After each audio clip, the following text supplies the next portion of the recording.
Welcome to the Seeing Red podcast with Andi Turner and Garrett Fulce, checking up on Texas policies and politics with some federal issues thrown in, like the assault weapons ban, interest rate hikes, you get it, but it's mostly Texas, since we can't ignore the big stuff either. And now, here are your hosts, Andi Turner and Garrett Fulce. Hey everybody, welcome back to Seeing Red podcast, episode 2. I am Andi Turner, one of your co-hosts, and I am joined today by Garrett Fulce, your other co-host. We drop our episodes every single Wednesday, and they are ready for your morning commute on your favorite podcast channels. Follow, like, subscribe so you don't miss a single episode of Seeing Red. We are on Twitter and on Facebook at the Seeing Red Pod, and we want to hear from you. We want to hear what you like about the show, what you think could be better. We want to know your thoughts on what we're talking about. We want to know if you want us to be talking about, if there's some other topic you want us to be bringing up. We are happy to take any feedback you have. I am a former teacher, so homework, follow, like, subscribe if you haven't already, and jump on Twitter or Facebook at the Seeing Red Pod. And so, hey, Garrett, what's going on? What's new with you this week? Not a whole lot. I did get to go to an estate sale, or 2 estate sales this weekend, but one I found a couple really cool things. So, you guys can't see this, but it is a big red background yard sign, and in gold letters, Barry Goldwater, in your heart, he knows you're right. And there's a whole generation of people that are going to be like, oh, he's got us one of those. That's like political nerds nirvana. Like, that's just very cool. And I love estate sales. Yeah, and I got you something, actually, that you might like. I did? know you're fairly new to Texas, and your background is in the Second Amendment and advocacy for that, both in Maryland and in Texas. I found this belt buckle, and I'm going to put it up, and it says, for some reason, Article 2, the right to bear arms. Awesome! But it's kind of funny, because Article 2 is the presidency, and the Second Amendment, obviously, is what this is supposed to be talking to, but I still think it's pretty cool. So I wanted to grab that for you when I saw it, and I thought you'd appreciate it. I love me a belt buckle. So that is awesome. You know, we're taping at 2:30, and I got to tell you, it's already 100 here. It's supposed to be 106. Well, I would say this, and this is one of these kind of, I remember wins. This is, there are a couple of other summers that really stand out to other Texans kind of across the state. The big one before my time was 1980. That's the one I always heard about. And then the other one that kind of happened when I was young was 1998. These are 2 years where it was just hot in Dallas, Houston, Austin, San Antonio. And a lot of times when you'll see like highest record all time, those are kind of the typical years that will be those records, or it's like, oh man, we were really pushing it in those years. I think 2023 is going to be one of those years that we look back on similarly.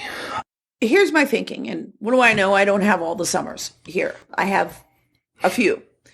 Last summer, it hit 103 Memorial Day weekend, and it just stayed 103, 104, 105, 106 from Memorial Day through some point in August when it finally broke. But it was every single day. So like when we have that 100-degree day, I'm like, yay! And I have discovered that I am good on the porch as long as the temperature is 103 or below. Yeah, you really do get used to the heat. It's one of those things where you do get, like, and the people who live in like Minnesota get used to the cold. It's just these times where it really peaks up and it's like over 105. It's where we start to really bitch about it, mostly because our ACs can't keep up. Like, I'm recording this in a room that in the not summer months is always around 70 degrees, but in the after 10 a.m. it's up to 77, 78, and there's nothing I can do to fix it. You just kind of get used to it. Even the AC doesn't work very well in summers like this. All right, so we're going to do things, and we promised you that we would be breaking down in palatable pieces what's going on with the Attorney General's office and the Senate impeachment you've all heard about. We started that last week. We don't want to overwhelm you. There's a lot of moving pieces, so we're going to do another piece this week. But first, we're going to talk about something else. And this was actually something that was sent to us by email that somebody wanted us to talk about. So we're going to talk about Border Patrol issues. And I need to start by saying, there's a reason that I don't publicly comment on active investigations, but this week provides a new example. At first, certain media outlets were claiming that the buoys you may have heard about in the Rio Grande that Governor Abbott placed there to try to stem the bleeding of illegal immigrants coming into this country. As a point of research, I looked at the picture of these buoys. They are really large, orange floating balls with metal bands around. I think there's 3 of them. And then to connect each of these balls are these metal fittings, if you will. So my first thought was, when I looked at these buoys, was there is no way that I would try to climb over that or swim under it. They're orange for a reason. Orange being the universal sign for, caution, warning, look out. If you try to get by those things, or you should know as a thinking adult, that you risk bodily injury if you choose to do that. And if you do, that's your decision. Of course, now we're hearing that we did some reading. You may have read that there were 2 deaths in the Rio Grande. And immediately we heard that there was 1 death and it was caused by the buoys. And then there was another death caused by the buoys. And now we're hearing that neither of these deaths, in fact, were caused by the buoys. One of the bodies was said to have, I believe, drowned and then floated downstream. And the other one, it's the Rio Grande. The depths are different. It's a large river. And so in some places, the depth is going to be very deep, and in some places, not so deep. The water is down at this point. So, because we all know we're under drought conditions. It's funny how fast things change. First, it was the buoy's fault, and Governor Abbott is a killer, and oh my goodness gracious, and now it's, oh, wait, not so much. So this is why when the initial reports come out on things, I wait. And I would say everybody should wait, because we've seen this in several examples, but here's the most recent example. Big headlines, illegal immigrant killed by Abbott's buoys. There's some really heinous headlines out there. The investigation is still ongoing. So if the results change, and they might, we'll update you. But as of right now, it's pretty obvious to tell whether somebody drowned or they sliced themselves up crawling over a piece of metal. In the meantime, the Biden administration has decided that these buoys, very visible buoys, from their color and their size, has incited some sort of humanitarian crisis. And now the Department of Justice has threatened to sue if they are not immediately removed. Quote, Texas's unauthorized construction of the floating barrier is a prima facie violation of the Rivers and Harbors Act. This floating barrier poses a risk to navigation as well as public safety in the Rio Grande River, and it presents humanitarian concerns, wrote Todd Kim, an associate attorney general, and I believe it's pronounced Jamie? Probably Jaime. Esperanza, the U.S. attorney for the Western District of Texas. The first reports of this legal threat to Governor Abbott's attempts to stem the flood of illegal immigrants was July 24th. As of the date of this taping, that was almost 2 weeks ago. Just a few days ago, a federal court said, yeah, okay, we'll hear your case, August 22nd. So, yeah, I do agree. The Houston Chronicles actually said, these buoys aren't going anywhere until September, and I would tend to agree with them. But seriously, any Texan knows this time of year, the water in the Rio Grande, and really most parts of Texas, even the Colorado River where I live, very low because we haven't had any rain, as we talked about at the beginning of the show. Yeah, but didn't the migrant still drown in portions where the buoys are? You can drown, anybody can drown in 6 inches of water. Literally that is the case. This is why, the easy example is an infant, right? This is why you don't have buckets of water around where your infant toddler can, but any adult, if they fall and slip on a rock and hit their head can drown in 6 inches of water. I mean, I grew up around, my dad was in the Merchant Marine. You better believe I learned to swim. I grew up around the water, and I can tell you adults drown for every reason in the world. But I will say, generally speaking, the lower the water, the less the opportunity. Sure, absolutely. But the DOJ is saying that this is a humanitarian issue. But hang on, what I saw was a reporter in this kind of water. So we're not talking about like rapids, like going whitewater rafting or whatever. The kinds of watercraft in that area are going to be smaller. And in fact, one reporter kayaked over to the buoys to make his report. So if it's fast water, it's not going to be kayakable, if that's a word. Clearly, we aren't talking, the one thing we can say is we are not talking about commercial issues here. And the fact that he had to paddle out to these buoys would lead me to believe that there is plenty of room to navigate by any vessel suitable for the water level in that area. So if you know somebody with a 60-foot yacht, they're not going down to that area to take their boat out because there's not enough water. They're going to get stuck. And if you do have a 60-foot yacht, I'm available most weekends and would love to hang out. Yes. We'll even come and you could be on the podcast and we'll do it from your... I wouldn't go that far. Yacht. Maybe Absolutely. if you invite us several times, then... Well, we'll see. So the fact that he had to paddle out would lead me to believe that there's plenty of room to navigate by any vessel suitable for that water level. And yes, a big rain could and will change that, to making the depths very unpredictable again. I would argue this is a recreational and not commercial issue. And honestly, given the sheer amount of crime happening at the border, this is probably not the location at which I would choose to spend my free time hanging out on my little kayak boat, whatever. And then we heard, so the next thing we heard about what's going on at the border is the outcry, which we've heard once before, about children being ripped away from their families upon crossing the border. And again, not a new issue. Yeah, I mean, it's pretty clear. And it's why it's started being publicly acknowledged during the Obama administration, came to fame during the Trump administration. And now it seems as if liberal provocateurs are using the media to push the same tired narrative of this child separation at the border via DPS, in that they're arresting men to separate them from the quote unquote their families.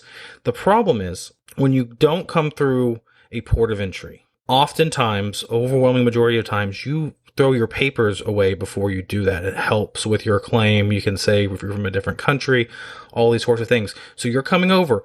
If you're coming over as a family unit, right? Mother, father, children, you no longer have the paperwork that justifies that this is my child, because you didn't come through the port of entry as an asylee or even as an illegal, undocumented, or whatever. The law enforcement agency only has your word to go on at that point. And at this point, everyone coming across the border is a victim by its very nature of human trafficking. Not necessarily of human sex trafficking, but of human trafficking. Every single person who comes across the border is either a trafficker or is being trafficked.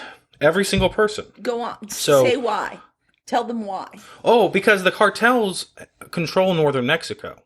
So in order to travel through northern Mexico to get to the Texas border or the Arizona border or wherever, but in this case the Texas border, you have to go through cartel country, and you have to, at the very least, pay a toll, more or less, to travel.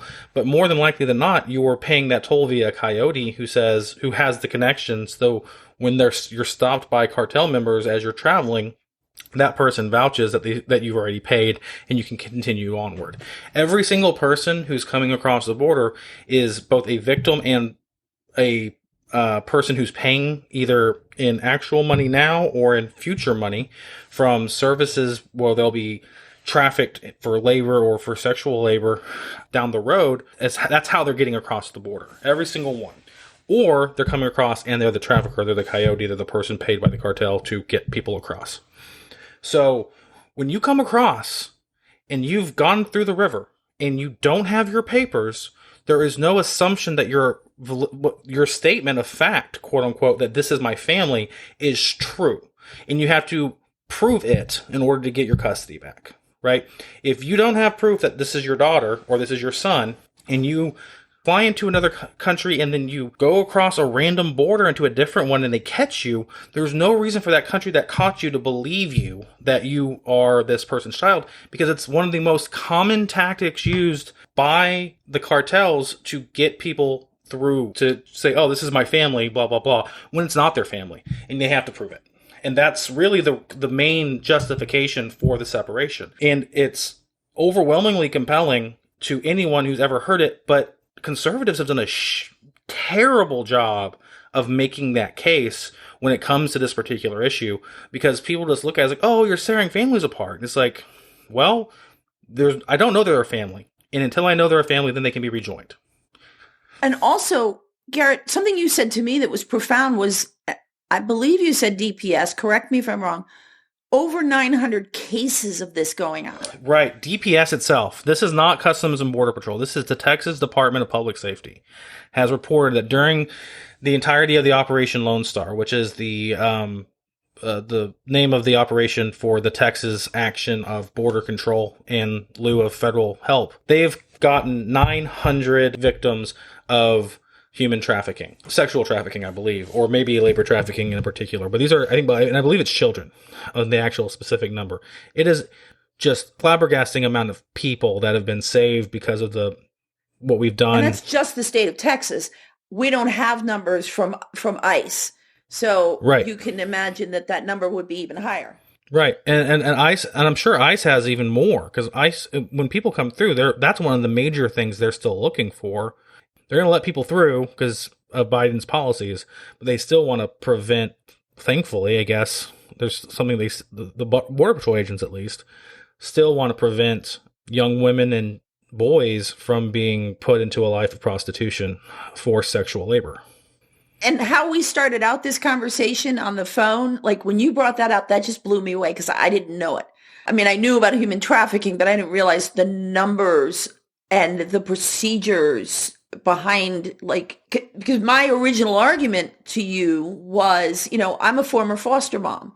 And in the United States, I can tell you that if you are the child in a family and your parent, single parent, or your parents have broken a law and are put in jail, prison, whatever, and there is no family who is vetted, if those are not available, which would be the case in many, many, many, many illegal immigrant cases, then they go into foster care. So the argument that we're ripping them away from their families doesn't hold water for me, because we're not treating these illegal immigrant children any different than we treat American citizen children. So, okay, so we need to move on. Last week we talked about Ken Paxton, his biography, some of the great things that he's done. We talked a little bit about what's coming up and gave you some detail on that. And now this week, we're going to get into what's called the articles of impeachment. And Garrett, I know you've done it. I mean, I've done my fair share of reading, but I know you've done a lot of research on this. And there are 20 articles, but we're only dealing with 16. Am I correct? Yeah, that's fair. They're putting 4 aside pending legal maneuvers. Can you explain in plain language what these articles are? And you don't have to go through them like individually, but can you make us understand? Absolutely, I can. I want to start with the House investigators, kind of. There's a transcript of 4 hours of testimony.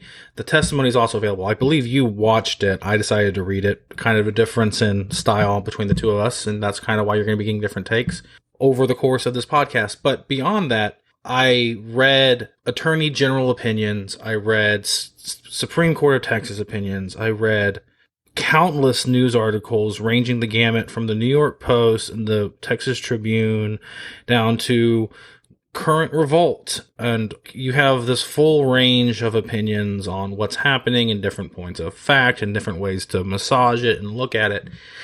And the best way to explain how we arrived at what the 20 articles of impeachment are is to go back and look at what the House Investigation Committee received and how they received that information. And I don't want to bury the lead here at all. The most damning accusations, which are already in the record, if you look at the article, the Attorney General's opinions, is that Ken Paxton used COVID to restrict foreclosure sales in the entire state of Texas on the argument that liberal mayors in Austin and Houston, their orders were justified. Now, there are many times that Paxton made other claims to that, counter to that, and fought against COVID restrictions. But there was a 2-day span at one point where Ken Paxton shut down state action and limited the public's ability to purchase foreclosed properties in order to, what the House investigators allege, prevent his donor Nate Paul's 13 properties from being foreclosed and sold. And to be clear, Nate Paul is a major donor of and Nate Paul is the major person that permeates all this. Paxton used his friendship to secure a job in Austin for his alleged mistress to be closer to him, and he's legally hired or improperly hired an attorney with no prior prosecutorial experience and only 4 years, some would say 5 years of experience practicing law at all, to be a special prosecutor of some sort on behalf of the Texas Attorney General's office, who in the first 2 or 3 weeks of his appointment that no one knew about, except for Ken Paxton, issued 39 grand jury subpoenas to entities and individuals that had interest or obligations against Nate Paul. Those are the major hurdles that Ken Paxton is going to have to clear, because those are the points of fact that he intervened on Nate Paul's behalf that have nothing to do with whether or not Nate Paul paid him to do it. These are points of fact that at this point, as what the current media and the current motions by the defense is, that those actions do not rise to the level of impeachment, absent the proving that it would be a bribery. And I think the investigators have a strong case that those actions themselves do. But the things you can't refute are the fact that Ken Paxton issued an opinion to close the state down for foreclosures based off of local jurisdictions saying whether or not you could have 10 people masked in an outdoor area. These auctions take place on courthouse steps. These aren't things that happen in like some cloistered and closed conference room or whatever else. These happen outside. And they're advertised. And the argument was, well, if not everyone who wanted to show up can show up because of this limit of 10, then it's not a valid auction. The problem is Ken Paxton has built his persona and whatever else on being like anti-COVID restriction, anti-vaccine, and we praised him for a lot of the work he did to get that done. But in August and September of 2020, he was fighting to make sure there couldn't be foreclosure auctions, which really shows he was acting against his typical political persona to justify those positions. And I think that's the lead. That's the summary. And that took a while to go through. Sure. And it gets real complicated. I mean, you can really just dive into a pool with this stuff, because I watched, and this is something that I wanted to bring up. And what I noticed with these investigators is that they were extremely professional. These people doing the investigation were extremely precise. There was not one hint, and I was looking for it, of bias either way. Extremely cautious, and for a whole generation of us, it was summed up with just the facts, man. Yeah. No, you're right. They were extraordinarily precise in how they would go about not only how they spoke, but how they presented themselves to make sure that they did not speak out of turn. They did not guess, that they knew precisely and were able to, based off their notes, answer questions thoroughly, quickly, and without casting aspersions one way or the other from a slanted point of view. And unfortunately for Paxton, these are five people with a combined 120 years serving as prosecutors. Prosecutorial experience that has an emphasis in white-collar crime and public fraud. So in September or October of 2020, 8 staff members in the Office of the Attorney General sent a text message to Paxton informing him that they went to the FBI to accuse Paxton of bribery and not fulfilling his duties as a public servant, effectively. The whistleblowers also went to the media, which obviously picked up the story immediately. Paxton went into damage control. Some of the whistleblowers resigned. Others remained. And the ones that were remained were either fired outright or suspended and then ultimately fired. One of whom is a man that was appointed by President Trump to serve as a federal district judge and then wasn't accepted by the Senate. Keep in mind, President Trump got his appointees. This guy was rejected for being too conservative. Wow. During this cleaning of house, whether voluntary or involuntary, Paxton announced during this time that these rogue employees were actually themselves being investigated. The whistleblowers file a lawsuit in December of that year, and then basically not a lot happens on it publicly. There are things that we'll get to later where it's determined that there are a couple different people investigating Paxton. But Paxton is running for re-election. He picks up several well-qualified opponents in the primary, and he has to go to a runoff, which means half of Republicans didn't want him to be Attorney General on the first go. He got lucky that his opponent in the special ended up being George P. Bush, who was a fine candidate, but his name is George Bush, and he's from the George Bush family. And there are a lot of people who just don't want to vote for a dynastic person regardless of who they are, and that's kind of been the thing in Texas forever. You know, the Bushes are both well revered by most Republicans in the state, but also most people in the state don't want their kids to run for anything.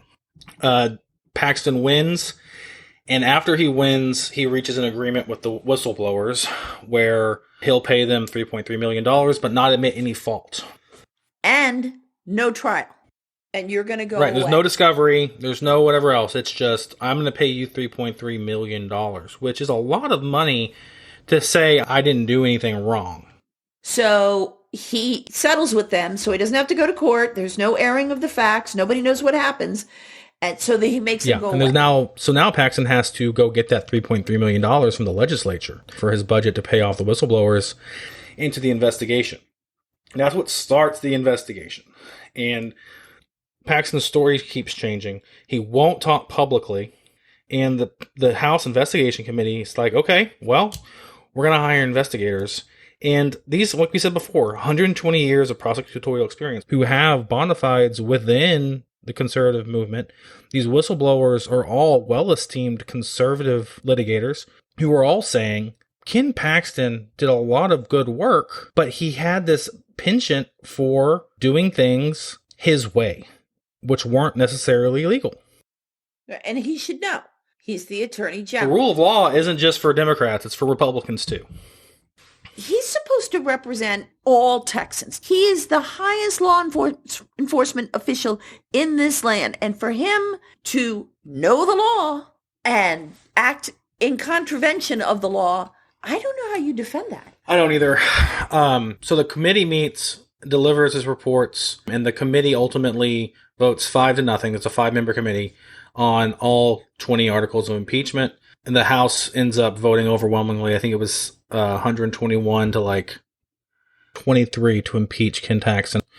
And the way I want to break this down is that there are effectively 10 charges that matter more than the rest. Now, there are 4, 11 through 14, which relate to Paxton's behavior during his securities fraud felony trial that Ken Paxton has been party to for 8 years.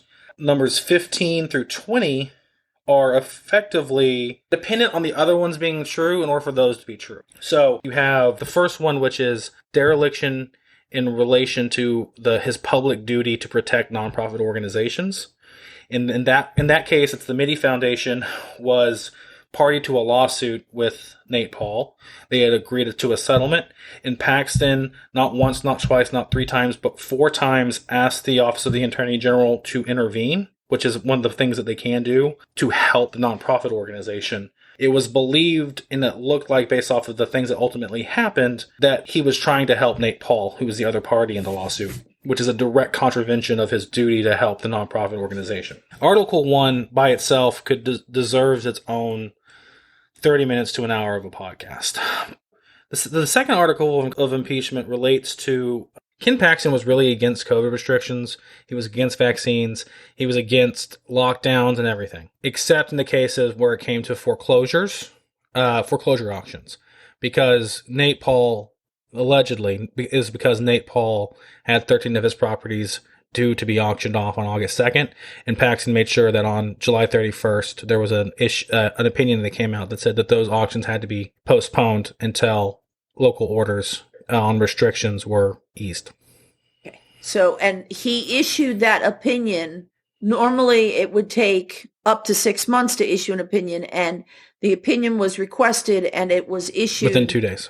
Lightning speed. Which is stated in the articles of impeachment, and in my opinion, as my daughter says, looks a little sus. Yeah. Suspicious. Yeah. So Articles 3 and 4 are having to do with FOIA requests that have to do with this raid that happened during the MIDI settlement talks, or settlement, whatever else. So Articles 3 and 4, basically, there's this massive raid on Nate Paul by the FBI with the help of DPS.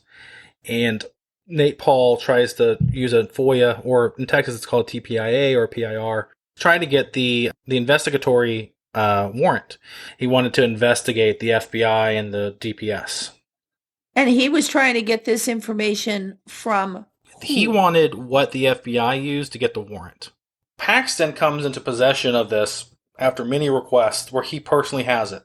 There's like a 1-week time frame or an 8-day time frame or whatever where Ken Paxton has possession of this unredacted search warrant that has all the extra information on it. During that time, he sends a courier directly to Nate Paul's office to hand deliver a manila envelope to Nate Paul. Nate Paul had made a lot of requests, both in court and to the Attorney General's office, for this information, and after that date, no longer requested that document be sent to him. So they are alleging, via circumstantial evidence, that Ken Paxton gave him what he was looking for. The investigatory panel in the House was very, very careful to say, could they have obtained this information anywhere else? And the answer was, it would be extremely difficult. I interpret that as, go buy a lottery ticket, you'd have more luck. It's not what they said, it's what I thought. That covers Articles 3 and 4. 5 is about hiring the special prosecutor, who had been licensed for 5 years. According to the bar, he has no complaints against him, no real issues, but his specialties are personal injury and criminal. So he's a solo practitioner that does some personal injury and some criminal lawsuits. So he has no prosecutorial background. He's never prosecuted a single case, and he is hired, allegedly, by Ken Paxton to be a prosecutor. Not somebody else in the agency, but by Ken Paxton. An agency that has 800 people in it. So it's very unusual that somebody not inside of the Attorney General's office would do something like this. And then he gets the person from Nate Paul. The recommendation comes from Nate Paul to hire this person that he ends up hiring. But the process to hire outside counsel goes through several people. The very first guy ends up kind of signing off on it, but the other people don't, and an official contract's never sent out from the Attorney General's office. Paxton asked him several times to get it done, and staffer keeps telling Paxton can't get it done because these other people haven't signed off. And then eventually Paxton says, well, he's been working for 2 weeks, we got to get him paid. But there's no record of how much he agreed to be paid or how many hours he worked. Parameters of the scope of work. Yeah, all that stuff. He doesn't have that. And as an attorney, you'd probably want that before you started working, but I'm not an attorney, so, whatever. So that's what leads to Article 5. Number 6 is, we've already covered in depth, is the firing of the whistleblowers. Number 7 is misappropriation of public resources in the investigation and the report related to the whistleblowers, which we've already covered.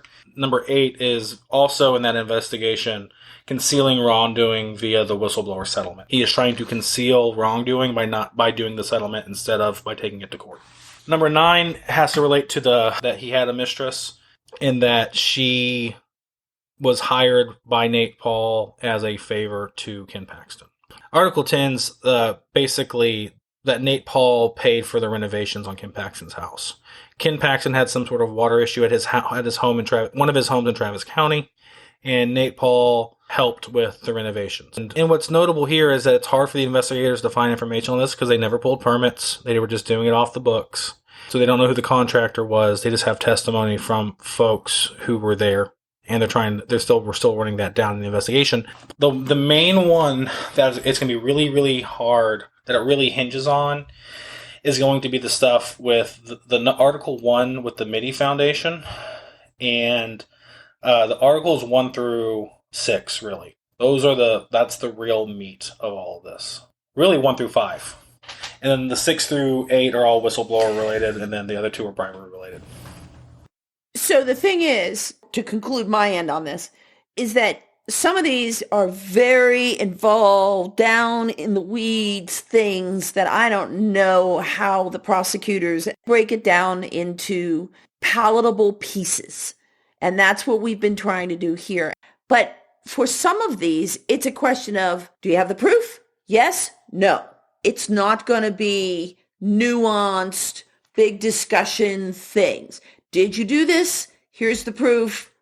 Done. Or you're accused of this and we have no proof, so moving on. Yeah, and it might really just boil down to the fact that Ken Paxton has spent his career pushing the envelope, going to the edge of what's acceptable and what's not acceptable, and he may have pushed too long and too hard and gone to the point where he got over his skis a lot.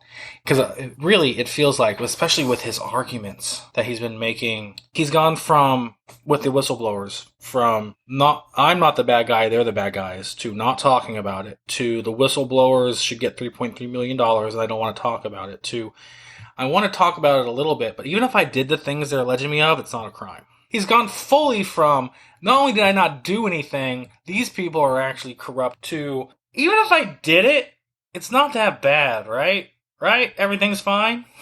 So, it really feels like he's pissing on my foot and telling me it's raining.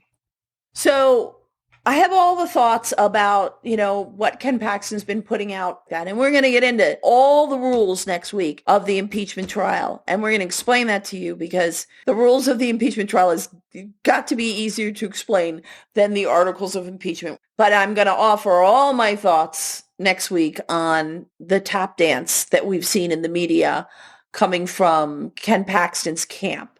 And also, maybe a little commentary on, the anti-Paxton camp. So that episode will drop a week from today, or I should say, it will drop the next Wednesday. We drop our episodes every single Wednesday, and they are ready for your morning commute on your favorite podcast channels. And please, please, please do not forget to like, subscribe, find us on Facebook. We want to know what you like, what you didn't like. We want to talk about things that are making the headlines, are important to you, and making it so that you can understand the issue thoroughly. And we try to do that in one podcast. The Paxton impeachment is kind of a very big evolving gear. So in the run-up to the impeachment trial, we're breaking this down into smaller pieces because there's a lot to know. I would say thank you for listening. Garrett, you did a great job. I really appreciate all the research you did on this. I know we were both doing a lot of reading on this, but you spent so much time doing this. And do you have any final words? And